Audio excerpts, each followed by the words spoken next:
महत्वाची बातमी हिंगोलीमधून। हिंगोलीत अवकाळी पावसामुळे शेतीचं प्रचंड नुकसान झालंय।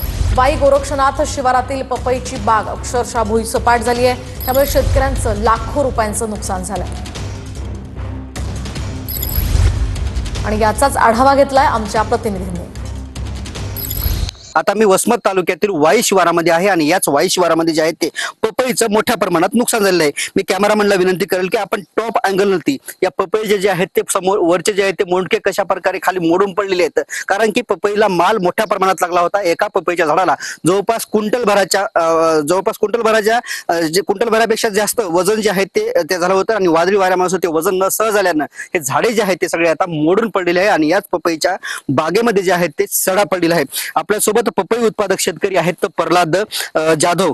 खरं तर प्रचंड नुकसान झालेले आहे, तुमच्या डोळ्यात अश्रू दिसत आहेत। नेमकं कसं झालं सगळं? पहिल्याच कर्जबाजारी झालेला आहे, त्याच्यातून कर्ज काढून पपई लावली होती। सरकार मायबाप म्हणले ती कर्ज माफी करू। आज माझ्यावर कर्जाचा इतका डोंगर आहे, बँकेचे कर्ज, खाजगी दुकानदाराच्या उधाऱ्या आणि त्याच्या या उत्पन्नातून 4 पैसे मिळते आणि कर्ज फिटल असं वाटलं होतं। पण कालच्या वादळी वाऱ्यामुळे भुईसपाट झाली।